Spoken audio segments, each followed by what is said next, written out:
The Pilgrims came to America in 1607 from England to escape religious persecution and established the first colony in Jamestown, Virginia. Then, in 1776, the colonists gained independence from Great Britain. That's 169 years from escaping home to gaining freedom. No wonder Americans are so patriotic. Hello, thrill thinkers. Subscribe to our channel and hit the bell icon so you can get a notification every time we upload a video. The UK is short for the United Kingdom of Great Britain and Northern Ireland. It is the political union of its constituent countries, England, Wales, Scotland, and Northern Ireland. The American colonists are originally from Great Britain, but since gaining independence, the Americans have come a long way in changing the way they run things in their newfound country. Let's explore what life is like in the UK versus the US. Work-life balance. In the UK, almost all full-time workers are legally entitled to at least 28 days of paid vacation a year. Most employers will include the 8 bank and public holidays into that figure, leaving the average British worker with about 20 days of vacation time. In the US, however, almost 1 in 4 Americans has no paid vacations.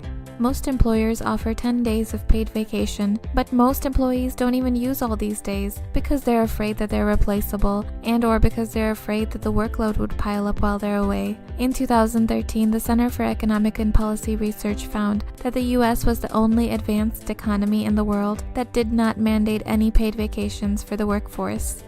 Healthcare.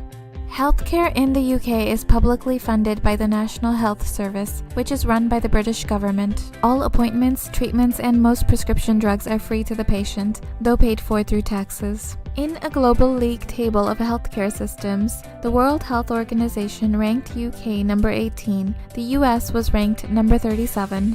In the US, however, going to the doctor, even with insurance, can still result in out-of-pocket costs from the hospital, the doctor, and/or the lab. Education.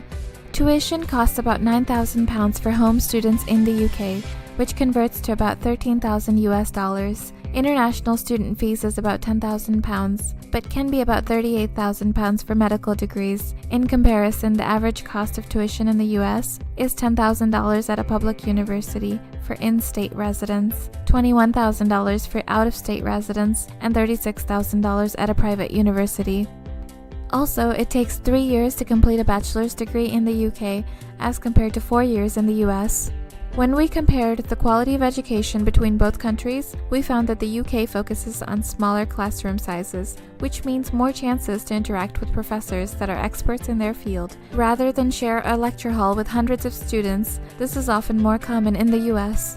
We also found that in the UK, students have to choose their degree from the first year, while students in the US have more flexibility in choosing a major. This means UK students are more focused in one discipline of study from the beginning of their first year, whereas students in the US are more focused in their discipline in the last year or 2 of their degree completion. Sports.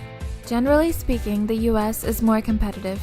Everyone seems to be in a rush to go somewhere. Sports, too, are a much bigger part of life and extremely competitive in the US. From childhood all the way to university, sports aren't just seen as an after-school activity, but they're taken more seriously and even used as an opportunity to get into college. Sports are seen as an important tool in teaching the American values of cooperation, hard work, and respect for authority.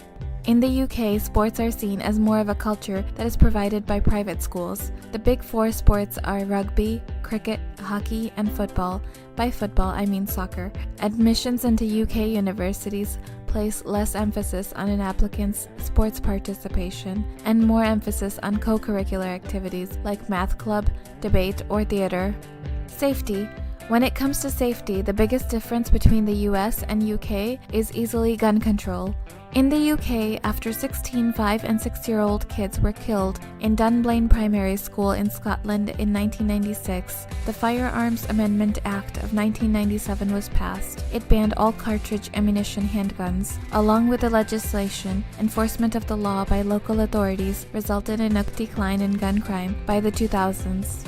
In just 2018 alone, the number of mass shootings in the US was over 300, and the number of gun ownerships amounts to 265 million firearms. In comparison, in 2017, the UK reported 322 gun ownerships. Just based on this statistic, where do you think you would feel safer? Travel opportunities. Living in the UK means being so close to rich history and an abundance of travel opportunities. All of England, Scotland, Wales, Ireland, and Europe are within reach. You can jump on a train and a few hours later find yourself in Paris, Rome, Venice, Barcelona, Prague, or Amsterdam. Traveling to these countries is made affordable by numerous train lines connecting UK with Europe. In comparison, Americans are less likely to travel internationally due to the high cost of flights. The royal family. Of course, we can't finish this video without talking about the royals. Perhaps the most obvious difference between the UK and the US is that the UK is the constitutional monarchy parliament governance. The head of state is the reigning monarch, now Queen Elizabeth II, is responsible for ceremonial duties, and the head of government is the Prime Minister, who is the leader of the dominant party in the House of Commons and is appointed by the Queen. Meanwhile, the US is a constitutional republic governance. In the United States, the President carries out the responsibilities similar to those combined of the Queen and the Prime Minister, but of course is checked and balanced by the other branches of government, judicial and legislative. And with that, we come to the end of our video. Please leave us a comment telling us where you'd rather live and why. If you enjoyed this video, please be sure to hit the like button and subscribe for more exciting content. Also, check out our other video, US versus Canada. As always, thank you for watching.